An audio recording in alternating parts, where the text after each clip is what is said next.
Alright. Saya akan lanjutkan tema khotbah kita yang sudah kita bicara in the past three weeks. Kita bicara tentang relationship. Kenapa kita bicara ini? Because Tuhan memanggil kita untuk menjadi the model for this world in terms of when it comes to how we relate to other people. Bagaimana kita berhubungan dengan satu sama lain. Christianity is all about the restoration of relationship. Kekristenan selalu berbicara tentang pemulihan hubungan. Tuhan mati buat saya dan saudara supaya kita dipulihkan kembali dengan Tuhan. Dan saya suka sekali dengan pujian yang tadi diangkat bahwa kita bisa mengasihi karena kita telah dikasihi terlebih dahulu.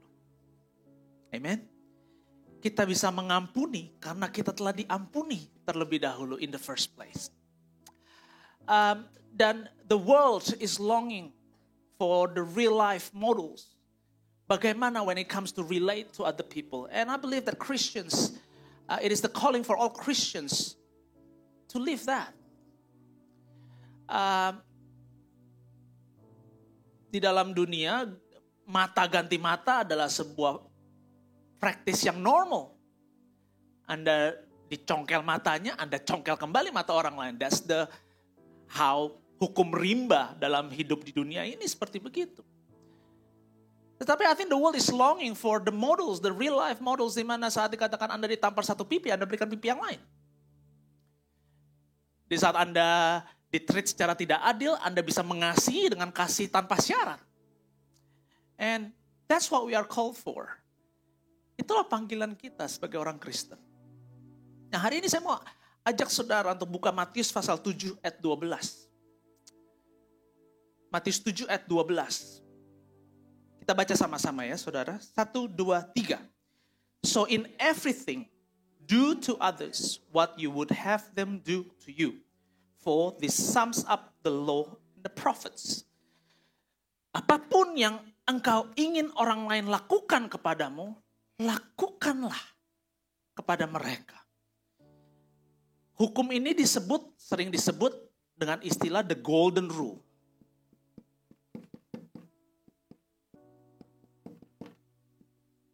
Sering disebut dengan istilah golden rule.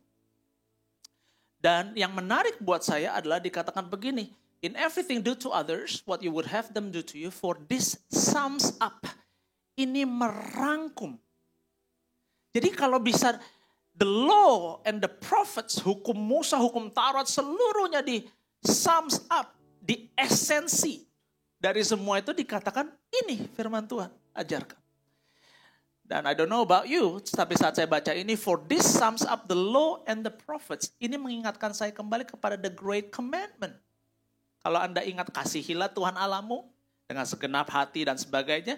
Kasihilah sesamamu seperti engkau mengasihi diri sendiri. Firman Tuhan katakan begini, sebab di dalam pada dua hukum inilah seluruh all the laws and the prophets hang upon. Seluruh hukum itu bergantung kepada dua hukum utama itu.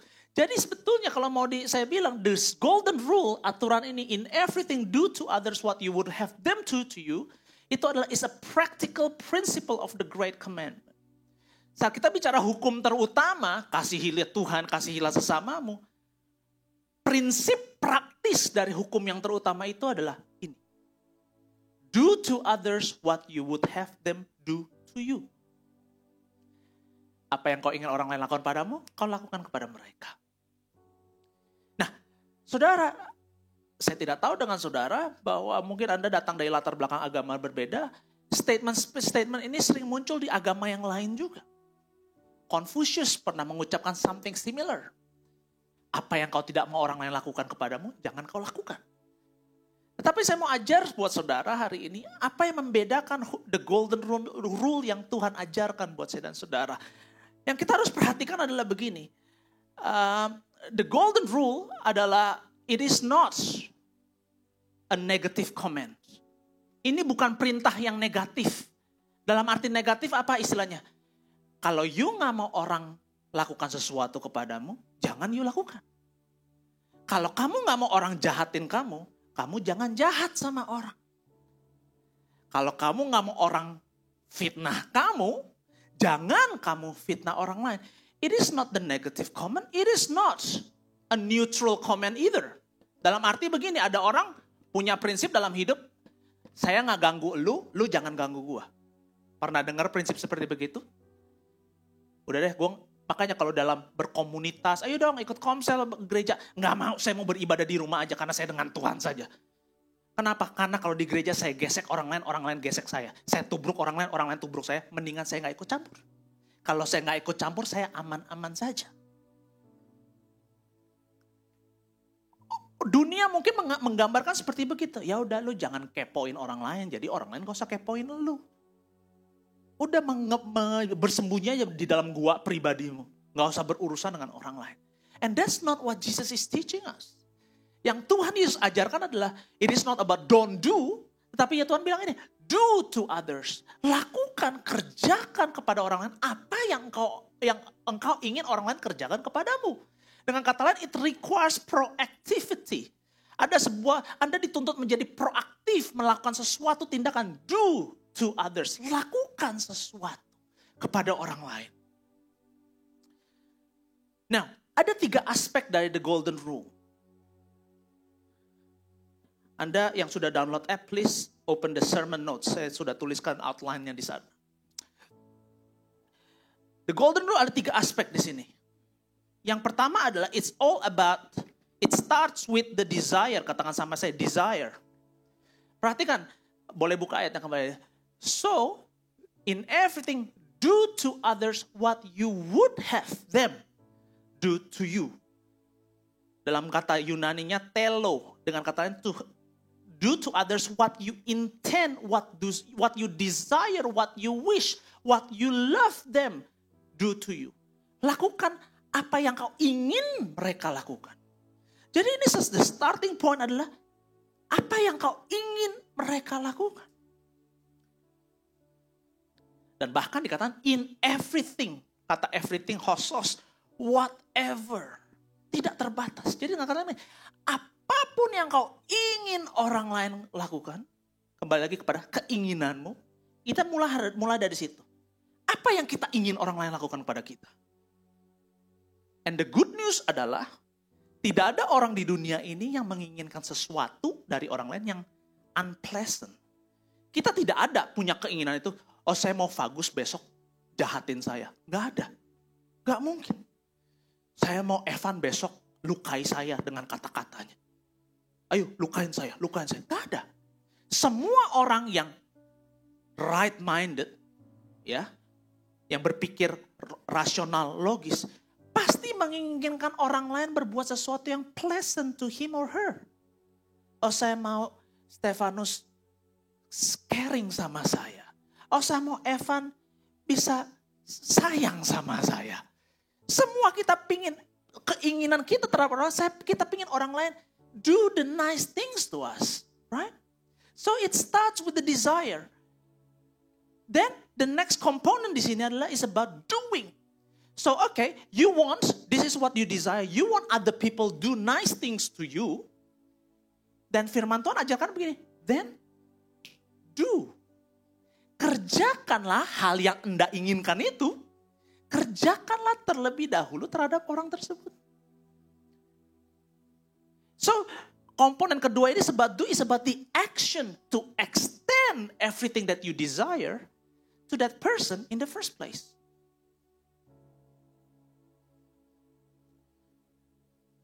Jadi ini adalah sebuah langkah iman. This golden rule is about the step of faith. Dengan kata lain begini, saya mau Evan berbuat baik sama saya, tapi saya harus berbuat baik dulu terhadap dia.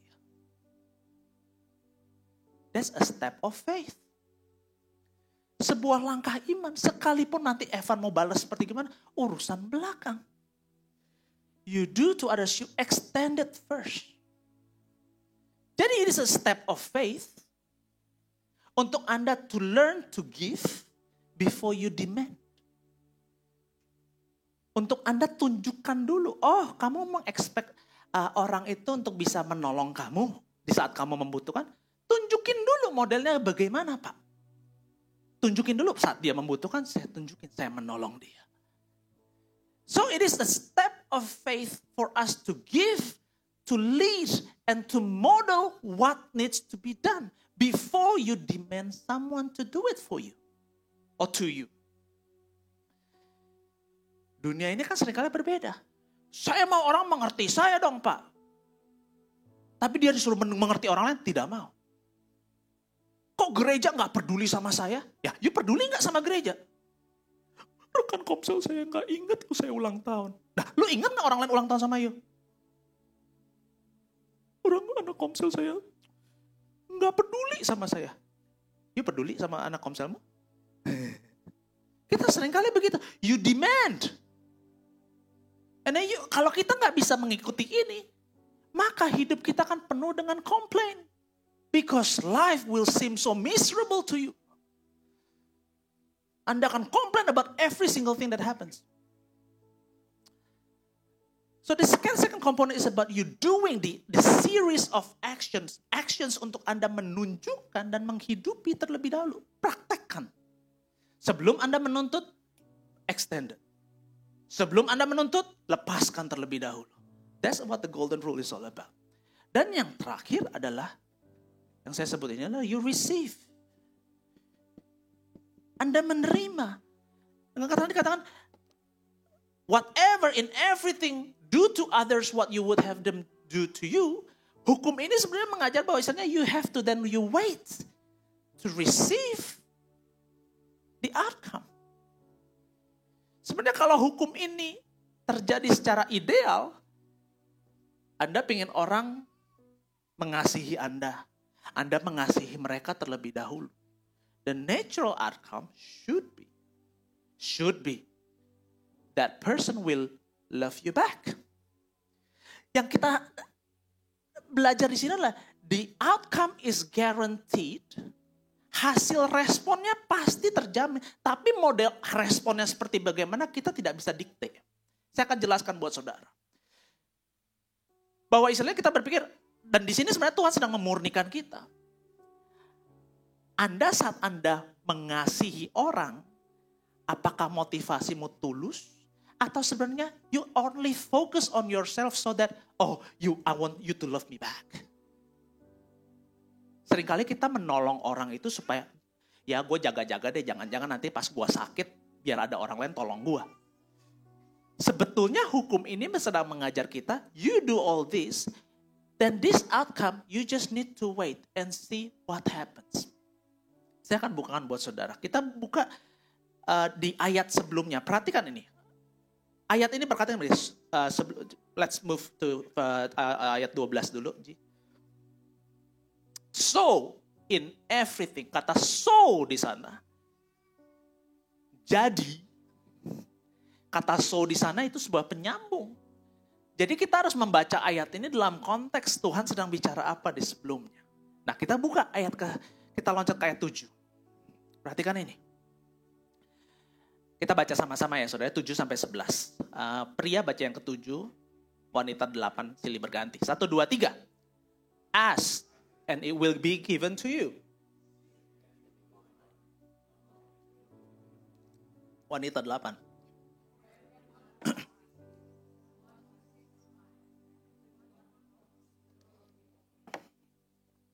Which of you, if your son asks for bread, will give him a stone?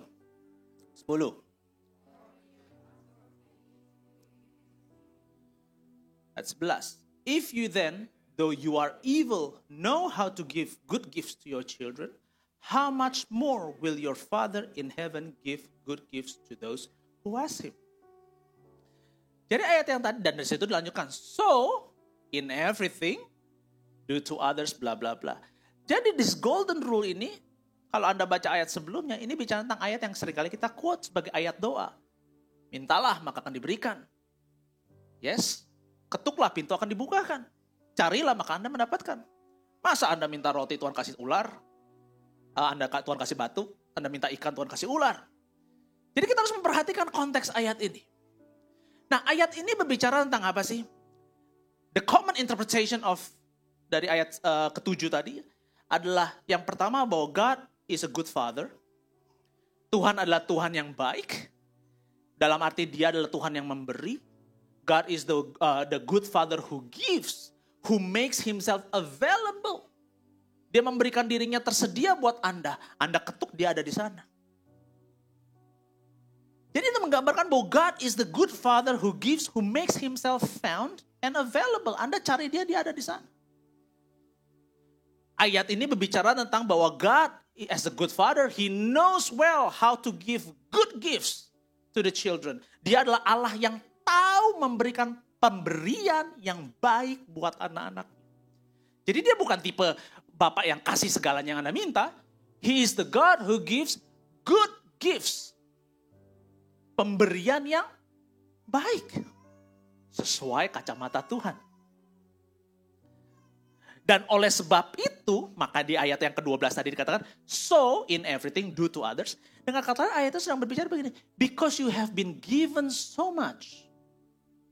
You have a good Father in heaven who gives you so much, who gives you lavishly, therefore give to others lavishly.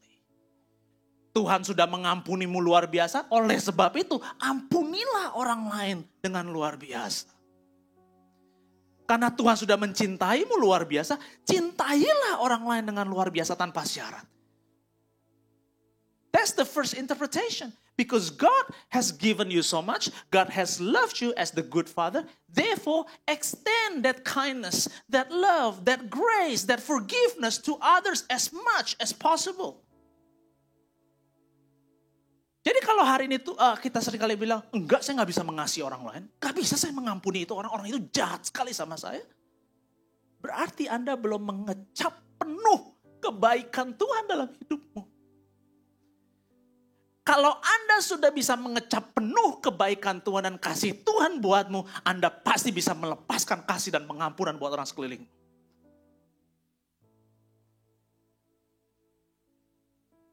Kalau Anda sudah mengecap dan merasakan betapa baiknya Tuhan, Anda pasti bisa melepaskan kebaikan itu terhadap orang lain. That's how it's supposed to work.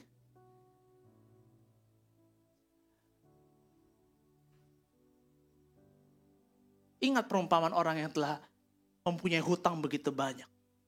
Dihapus oleh tuannya. Sudah. Don't worry about it. I'll write it off. I'll cancel your debts. 100 bags of gold. Luar biasa besar. Lalu ketemu orang lain. Orang itu cuma utang sekecil begini. Lalu orang itu menuntut orang itu untuk harus bayar. Tuhan sedang mengajarkan begini. Hey, remember this. You ask, it will be given. You knock, he is found there. You seek, he is found there. He is a good father. Because you have been given so much, therefore do to others. Before you demand, you do it to others. Kalau Anda bilang Anda tidak bisa, Anda bisa. Because if you have tasted, if you have seen the goodness of God in your life, Anda seharusnya bisa lepaskan itu. Now the second interpretation that I want to expand on this adalah begini, saya mau berikan Anda 4 poin di sini. Bahwa real action is needed. It's about real action in the first place. In the first place. Perhatikan tadi ya. Buka ayat yang ke-7. So if you want to receive, you have to ask. If you want to find, you have to seek. If you want to enter, you gotta knock on the door. Dengan kata lain Tuhan sedang bilang, ajarkan begini. If you want to receive something nice from other people, if you want others to do what you desire, you do it. Dengan kata lain, hukumnya adalah kembali yang saya akan bilang bahwa this is about the real action. Tindakan nyata. Tindakan nyata yang Anda harus kerjakan. Tanpa tindakan nyata, Anda tidak bisa menghidupi prinsip ini. Anda tidak bisa melepaskan kebaikan, mengasihi, mengampuni hanya dengan kata-kata. Oh enggak apa-apa, saya sudah ampuni papa saya. No, you gotta reflect it in the real actions. Ini semua bicara tentang actions. Ask, seek, knock. Anda minta, can I? Then you cari, then you knock. Bahkan kalau Anda perhatikan from the ask, seek, and knock, itu adalah sebuah progresivitas. You can ask now, Fagus, can I have this, please? Yep, okay. The next step, you have to seek it. Anda harus cari, di mana ya itu? Membutuhkan usaha. Ada di dalam, saya harus ketok. Bisa dibukakan pintu. Jadi, saat Anda bicara tentang berbuat baik, mengasihi, mengampuni, Anda harus up the progressiveness all the time. Kalau Anda merasa, enggak, hati saya sih sudah enggak ada apa-apa sama dia. Oke, good. You have to up it now. Kalau ada orang yang melukai Anda, pertama Anda pulihkan hatimu dulu. Oke, saya sudah tidak ada. Lihat dia dulu kesel. Lihat dia jalan masuk pintu. Sekarang lihat dia masuk pintu. Haleluya. Beda, nadanya sudah agak perbaikan. Oke, sure. Sudah tidak ada ganjelan. Oke, now you gotta up it. Now, I have to greet him. Hello. Gimana kabar? Masih senyum getir. Nggak enak. Janggal. Oke, now setelah lewat itu, you progress it further. Kita makan bareng itu. Dan you bangun hubungan. Ask, seek, knock. Tuhan sedang mengajar, you have to progress your actions towards other people. Anda dan saya tidak luput dari dikecewakan dan terluka oleh orang lain. Kalau Anda hari ini hidup, saya tidak pernah terluka, nggak pernah kesel dengan orang lain. I want to live in your universe. Anda pasti bergesekan. Yang suami istri bisa bergesek dengan suami istri. Bagus bergesek dengan istri dan suami sendiri daripada suami istri orang lain, toh?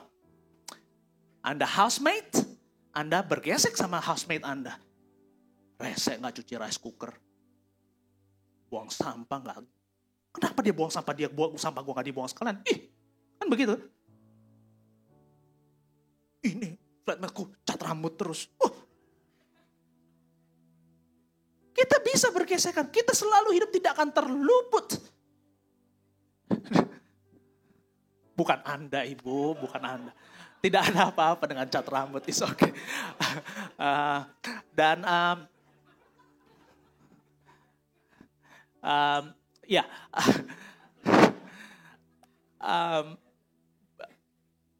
Bukan Anda, Cia. Saya sebut namanya salah. Okay. So, kita hidup selalu bergesekan, Pak, Bu. Nggak mungkin nggak ada. Anda di gereja, di komsel, Anda pasti bergesek. Nggak akan terluput. Dan Anda tidak boleh lari. Udah, saya nggak mau berurusan sama orang. Kalau Anda mengambil approach seperti ini, Anda mengambil seperti gini. Netral deh. Udah, nggak mau ikut campur, bye-bye. Gue nggak mau komunikasi sama siapapun, nggak mau, gue di rumah saja. That's not what God wants. So, the real action, you need to progress it. Kalau Anda terluka, saya punya luka di masa lalu, dengan keluarga, dengan papa saya, kekecewaan, yes, you name it. Saya manusia biasa juga. Beberapa tahun yang lalu saya pikir, saya sudah beres dengan papa saya. Tapi ternyata pas saya korek hati saya, no, you still cannot accept him the way he is. Right, okay. Then, need to upgrade it. Kita berpikir kan, gak apa-apa, saya sudah gak ganjel sama dia. Gak apa-apa, it's okay, no problem. Tapi ternyata dalam hati masih ada kekecewaan. I wish that you could have been a better man, or blah, blah, blah. Anda belum beres di sana. Yes? So, you need to progress it. What do you do in terms of you fixing your relationship with others? Konflik pasti terjadi dengan siapapun. Anda dalam pelayanan, kalau Anda satu tim pelayanan di tempat ini, para ministry leaders, lifehouse leaders, para tim diaken, pasti ada ketidaksetujuan dengan saya juga. It's real. Saya bilang sama tim kepemimpinan sini, saya tidak expect saya ngomong, mari kita lakukan ini. Siap. Saya nggak expect begitu. Let's debate it. Let's talk about it. Pasti ada juga yang tidak suka dengan cara saya. Dan pasti ada gesekan terjadi. Saya tidak akan berdusta dengan itu. Tetapi it's not about that conflict. Because conflict can sharpen you. Konflik bisa menajamkan Anda, membuat Anda semakin luar biasa. Tetapi how you deal with the conflict, that's what really matters at the end, right? So, what you do in terms of you rectifying that relationship. Anda tidak sakit hati lagi, bagus. Anda harus maju, mengasihi, dan sebagainya. Perhatikan ayat dalam tentang pertobatan. Toh. Biarlah orang yang mencuri, janganlah dia mencuri lagi, tetapi dia bekerja. Jadi Anda dengan berhenti melakukan sesuatu, berhenti membenci orang lain, berhenti kesel dengan orang lain, itu belum pertobatan secara full. Kan pertobatan itu bicara sebuah 180 derajat, yes. Kalau Anda baru istilahnya, oh saya benci kamu sekarang, enggak lah, enggak terlalu benci lagi, udah lebih lurus hatiku. Itu baru Anda cuti sejenak. Cuti dari membenci. Anda harus maju sampai aku mau memilih mengasihimu. Tuhan Yesus kan bilang ini, you have to love your enemies. Ini Tuhan Yesus lebih gamblang. Musuhmu, you kasih. You love your friends is normal, it's easy. Everyone does that. Your enemies, love them. Enggak cuma dibilang, jangan berantem ya sama enemiesmu. Jangan sakit hati, no. Kasih. So it talked about the progression of that real action. Nah yang kedua, perhatikan ini. Bahwa kita buka ayat, maju ke ayat ke-10 kayaknya. 9, 8, 11. Nah, if you then, though you are evil, know how to give good gifts to your children, how much more will your Father in heaven give good gifts to those who ask him? Nah perhatikan, if you, even though you are evil, jadi the evil nature, ini can determine the outcome.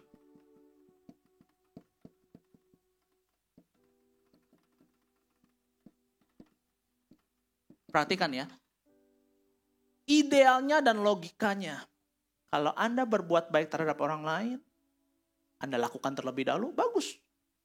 Anda ekspektasinya, orang lain itu pasti berbuat baik sama saya, betul?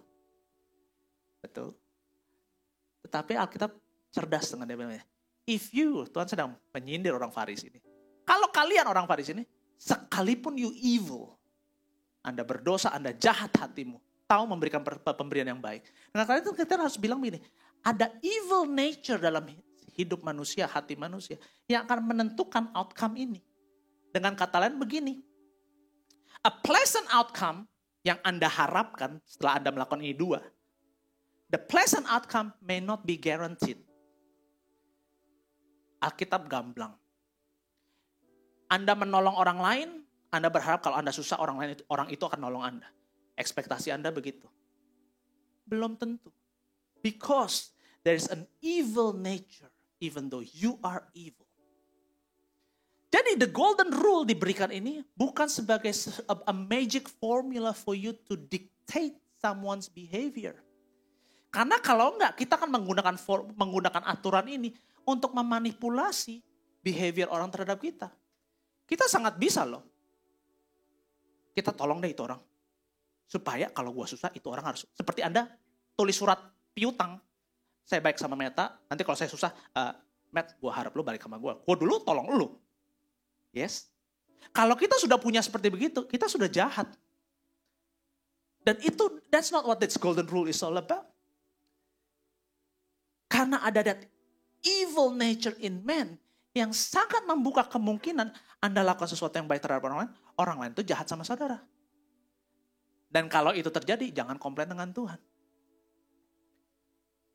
Karena what really matters at the end adalah you do what is right. Anda lakukan yang benar. So that sinful nature determines the final outcome. Dan saya harus bilang kepada saudara, saya sudah baik, Pak. Tapi orang terus jahatin sama saya. It's okay. Apakah Anda berpikir Yesus kurang baik selama dia melayani di dunia?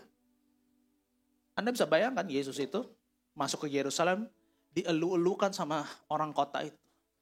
Naik keledai, ayo Hosana anak raja. Yes, dipuja-puji. Masuk di arak-arak seperti raja. orang yang sama, orang-orang tersebut yang memuja-muja, adalah mungkin orang-orang yang sama berdiri di pinggir Via Dolorosa, yang menerjang dia, mengutuki dia, melempari dia. Yesus berharap, saya sudah baik loh, bikin mujizat semua, udah bikin gue tolong semuanya, gue sembuhkan. Minimal tolong dong semua orang pas saya mau disalib. Anda baca di dalam Matius, pas di momen-momen dia mau disalib, diserahkan di malam terakhir dan semuanya. Ayat dikatakan begini, and all the disciples abandon him. Kita bicara ya, Yesus punya 70 murid, 12, ada 3 murid terdekat. 12 murid adalah orang-orang yang tinggal sama dia sehari demi sehari. Anda bisa bayangkan tinggal sama Yesus? Hidup bersama Yesus secara fisik every single day. You witness everything that he does. Pas malam dia diserahkan, yang terjadi apa? Semua meninggalkan dia. Kalau Yesus punya ekspektasi, saya sudah baik sama kalian bro. I'm the Savior, the Messiah. Saya expect kamu harus pasang badan buat saya. Saya mau disalib, mungkin Petrus maju. Salibkan saya dulu. Yang lain, salibkan saya. Mungkin bayangannya begitu. That's not what the golden rule is all about. The evil nature of men can determine that final outcome. Kalau Anda melakukan hal yang baik dan baik terhadap orang lain dan Anda dikecewakan, it's okay. It is normal. Hal yang ketiga, bahwa God remains good father.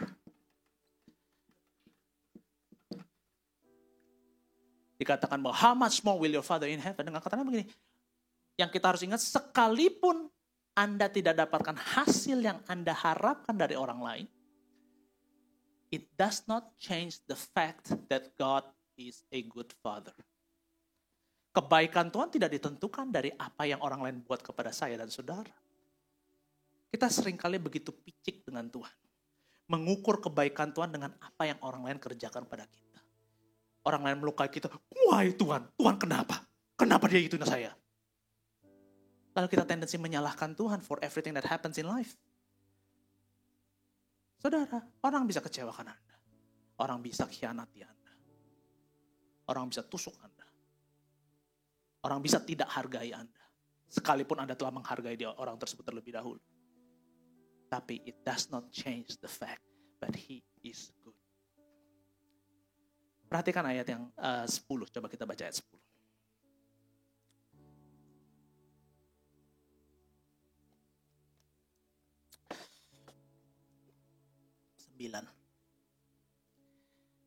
Ya, for which NG bingung, ayat 9. For which of you if your son asks for bread will give him a stone? Ayat 10. Or if he asks for a fish will give him a snake? Perhatikan ini. Kita berpikir saat kita melakukan hal yang baik, semuanya kepada orang lain, kita berharap kita terima ikan. Kita berharap kita terima roti. Kan saya sudah berikan yang baik buat mereka. Saya berharap ya Tuhan aku terima roti, terima ikan. Yang saya mau sampaikan pada saudara begini. Sekalipun Anda mungkin hari ini menerima, kok saya udah kasih dia ikan, saya dikasih ular sama orang itu ya. Mungkin itu terlihat seperti ular buatmu. Tapi kalau Tuhan izinkan itu terjadi, probably di mata Tuhan, itu adalah ikan yang Anda belum bisa lihat. Anda tidak bisa mengukur apa yang Tuhan berikan itu, yang Tuhan izinkan terjadi dalam hidupmu, seolah-olah istilahnya hanya sesuai dengan kacamata. Semua yang Tuhan izinkan, kalau if God let something happen to you, it must be good. Pasti pemberian yang baik. Again, it is all about the step of faith. Anda lakukan semuanya, tapi Tuhan orang lain lakukan kepadaku seperti tidak baik. Tidak baik buatmu. Tapi kalau Tuhan izinkan itu terjadi, Tuhan bisa buat itu menjadi baik. Karena He is the good father. Nature-nya Tuhan adalah dia memberikan pemberian, bukan cuma sekadar pemberian yang baik sesuai kacamata Tuhan. Hari ini kalau Anda dalam keluarga, Anda baik dengan anak, dengan orang tua, tapi tidak dibalas air susu, dibalas air tuba. Mungkin air tuba itu tidak enak hari ini. Tapi kalau Anda menjalani dengan Tuhan, punya kepasrahan dan percaya kepada Tuhan, itu bisa menjadi air susu yang baik untukmu. It does not change the fact that God is good. Dan yang terakhir, yang saya tulis begini, what is unpleasant outcome,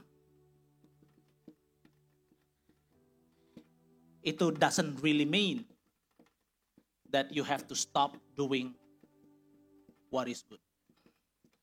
Kalau Anda mendapatkan outcome yang tidak baik dari orang lain, Anda mengampuni, orang itu tetap usilin Anda, usikin Anda.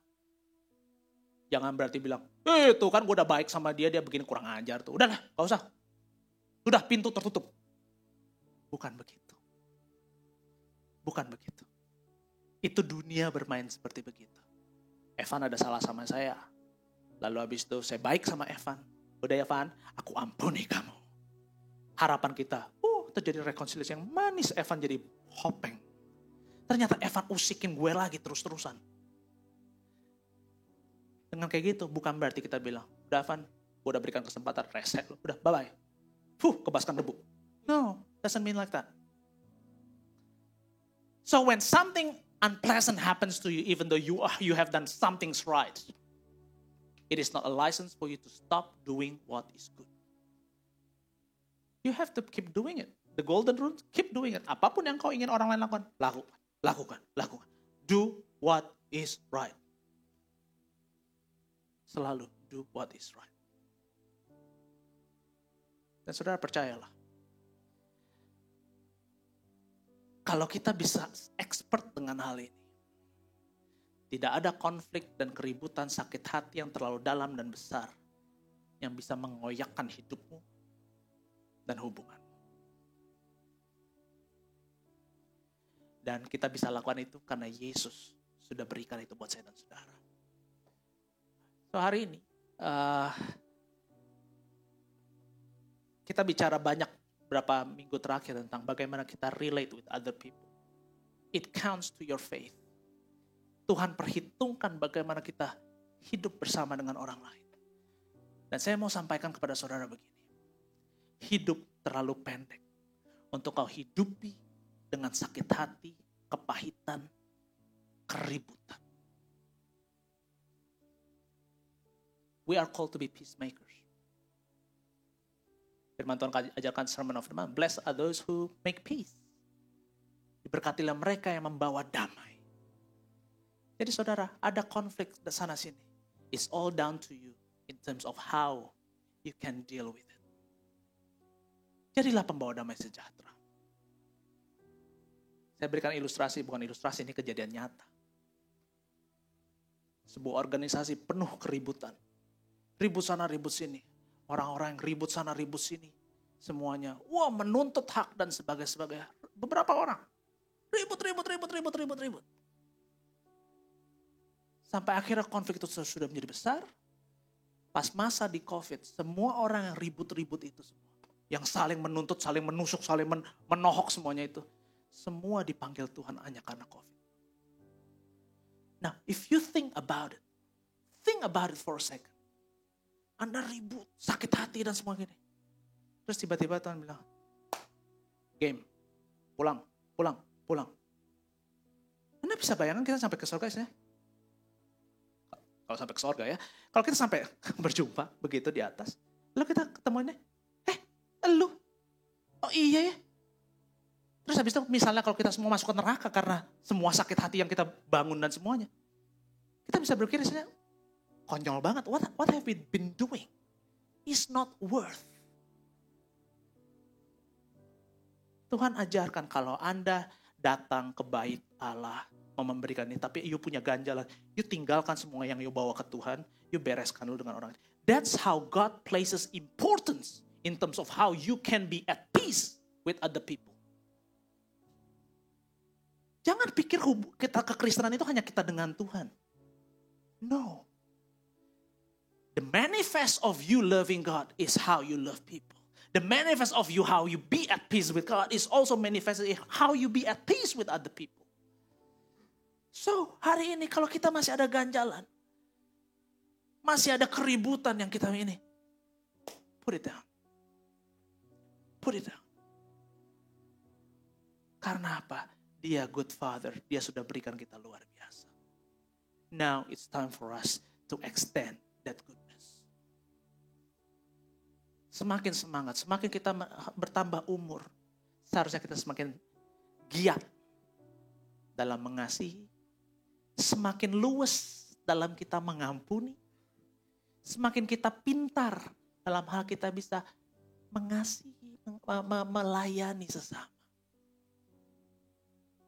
Hati kita mesti semakin elastis untuk kita tidak mudah menghakimi, untuk kita bisa melepaskan kasih dan pengampunan, kasih karunia anugerah. Saya dan saudara sama. Anda dengan orang yang Anda ribut, esensi Anda sama debu tanah di hadapan Tuhan yang dihembusi nafas oleh Tuhan. Same. Seperti Anda ributin ya, Coca-Cola atau Pepsi. Coca-Cola, same. Pretty much. Apa yang kita ributkan? Kita sama. Saya mau ajak saudara kita bangkit, berdiri. Kita mau nyanyikan pujian yang terakhir, kita masih ada sedikit waktu. Saya minta bantuan dari para singers. Kita datang pada Tuhan, tutup matamu. Saya percaya Tuhan bicara buat saya dan saudara. Thank you God. Ardi bantu ya. Mari tutup matamu, kita datang pada Tuhan. Ya dari awal. Thank you Jesus.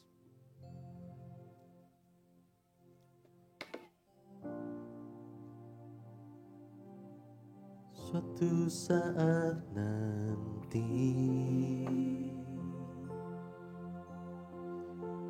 tubuhku kan terbaring, jiwa dan rohku kan pulang ke sorga. Bila hari itu, bila hari itu sang terang kan menjemput, ku harus siap sedia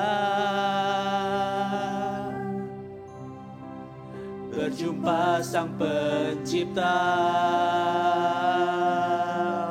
mari naikkan pujian. Sebab itu ku mau mengasihi, ku mau mengampuni, melayani Tuhan dan sesama. Karena hari Tuhan tak ada manusia yang tahu mengabdi bagi Tuhan. Ku rindu lebih lagi. Mari kita naikkan verse yang kedua.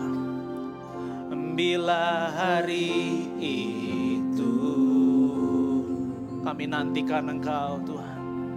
sang terang kan menjemput, Kami akan terima upah.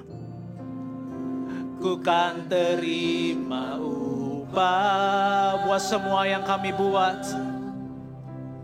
buat semua yang ku buat. Sebab itu, oh sebab itu ku mau mengasihi, ku mau mengampuni, melayani Tuhan dan sesama. Karena hari Tuhan tak ada manusia yang tahu mengabdi bagi Tuhan.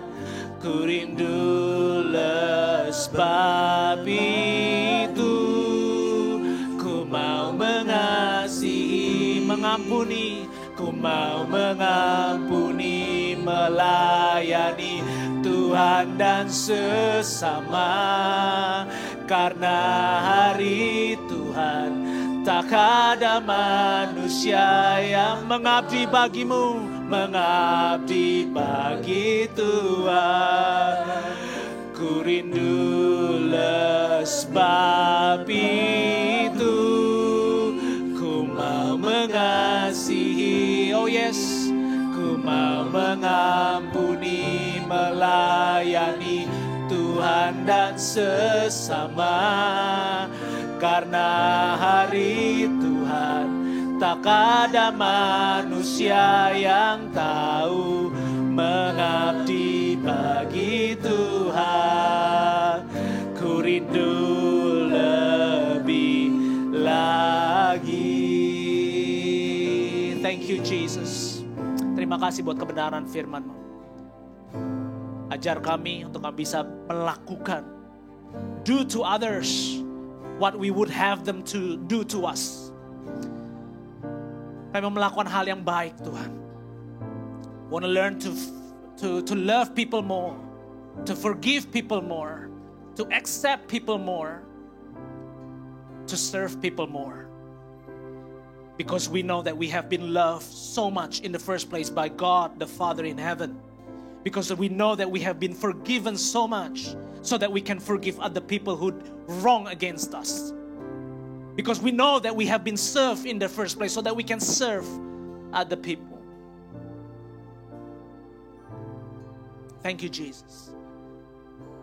Kami yang sudah mengecap dan melihat kebaikan Tuhan, kami mau belajar untuk kami melepaskan kebaikan Tuhan, mengextend kebaikan Tuhan buat orang sekitar kami.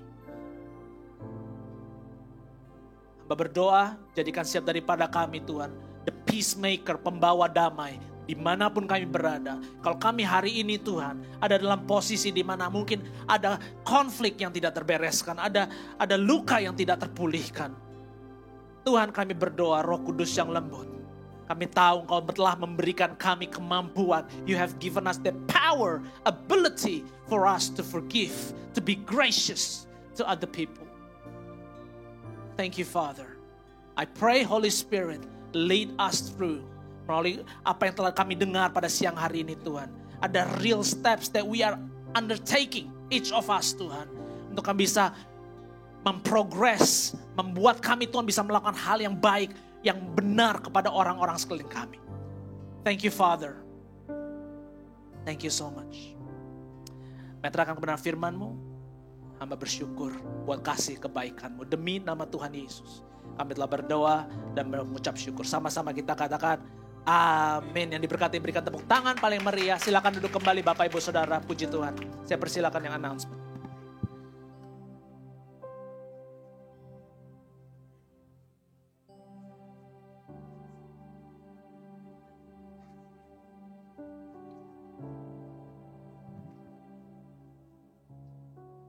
Terima kasih untuk Pastor Frankie yang sudah menyampaikan firman Tuhan pada pagi hari ini. Saya mau welcome untuk jemaat, bagi jemaat yang belum ada tempat ibadah yang tetap, saya mengundang setiap minggu untuk bisa datang tempat ini. Jam yang sama, di gereja ini kita punya filosofi ya, nggak ada yang stranger, tidak ada stranger in this church. Kita pulang gereja, kita fellowship, kita sama-sama kita bertumbuh dalam pengenalan akan firman Tuhan. Kita grow together dalam suatu komunitas supaya kita saling satu sama lain saling kuat ya. Yang kedua, Lifehouse. Bagi saudara-saudara, Bapak Ibu yang belum tertanam dengan Lifehouse, kami mengundang untuk join Lifehouse. Untuk detail bisa tanya Pastor Andi dan Pastor Ani ya. Untuk detailnya. Dan bagi jemaat yang sudah tertanam di tempat ini dan merindu untuk pelayanan, kita mengundang saudara-saudara, teman, Bapak Ibu sekalian untuk bisa terlibat dalam pelayanan di tempat kita. Kita ada beberapa ministry dalam pelayanan ini. Kita ada Citygate Worship, Citygate Creative, Citygate Service, dan Citygate Kids. Untuk details bisa hubungi kontak Pastor Frankie ya, atau Pastor Steffi. Dan yang keempat, giving. Kita ada giving, ada 5 cara pakai mobile, online, advance, text, dan cash. Kita udah kekinian banget ya cara kita giving. Udah zaman now punya. Jadi jadi nggak ada reason untuk gimana sih caranya giving, udah ada tuh 5 ways to give. Dan yang kelima, sesudah ibadah ini para life house leader untuk bisa tetap di tempat ini ya, kita akan ada acara dari life house leader, jangan lupa after church. Dan yang terakhir, City Gates Anniversary akan diadakan minggu kedua, jadi tanggal 9 Oktober. Ada brosurnya nggak? Sudah ada brosur? Belum ada ya? Oke, stay tune. Jadi kita akan mengadakan City Gates Anniversary tanggal 9 Oktober. Saya undang jemaat kita bangkit berdiri, kita akan tutup kebaktian kita pada pagi hari ini.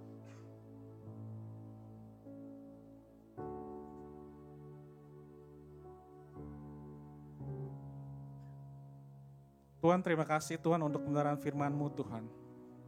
Terima kasih kalau Engkau masih memberikan kami kesempatan hari ini Tuhan. Bisa berkumpul bersama di tempat ini, memuji Tuhan, mendengarkan firman-Mu Tuhan. Terima kasih untuk tubuh yang sehat. Terima kasih Engkau sudah membangunkan kami tadi pagi Tuhan. Mengucap syukur untuk penyertaan Engkau yang sempurna dalam kehidupan kami. Mengucap syukur Tuhan. Hidup kami naik turun Tuhan, tapi kami mengucap syukur penyertaan Kau sempurna dalam kehidupan kami. Kau gak pernah meninggalin kami Tuhan. Ajar kami punya iman yang teguh, punya iman yang kuat, menaruh pengharapan kami hanya kepada Engkau Tuhan. Karena Engkau adalah sumber dari segala sumber yang ada dalam kehidupan kami. Kalau selama ini kehidupan kami jauh daripada Engkau Tuhan, kami minta ampun Tuhan. Sidang jemaat Allah Tuhan, kami minta ampun di hadapan Engkau Tuhan. Kami mau kembali kepada Engkau Tuhan. Ditarik kembali dalam Engkau. Menghidupi firman Engkau Tuhan. Supaya kehidupan kami didapati benar di mata Engkau. Sehingga saat Engkau memanggil kami Tuhan, kami dikenal Engkau. Dianggap sebagai hamba yang setia. Hamba yang mengikuti Engkau Tuhan. No turning back Tuhan dalam kehidupan kami. Terima kasih Tuhan. Terima kasih untuk hari ini. Tuhan pimpin kehidupan kami ke depan. Supaya hidup kami boleh melangkah Tuhan dalam pimpinan dan penyertaan Roh Kudus. Menjadi anak Tuhan yang taat. Menghidupi firman Tuhan. Biar firman Tuhan menjadi bagian kehidupan kami. Jadi lifestyle dalam kehidupan kami. Jemaat yang dikasih Tuhan, angkatlah kedua belah tangan saudara, terimalah berkat Tuhan. Biar berkat dari Allah Bapa, cinta daripada Yesus Kristus, dan penyertaan Roh Kudus menyertai setiap daripada kita yang hidupnya berkenan di mata Tuhan. Bahkan sampai Tuhan memanggil kita memerintah di langit baru dan bumi yang baru. Terima kasih Tuhan Yesus Kristus. Sama-sama kita katakan amin. Selamat hari Minggu, Tuhan memberkati.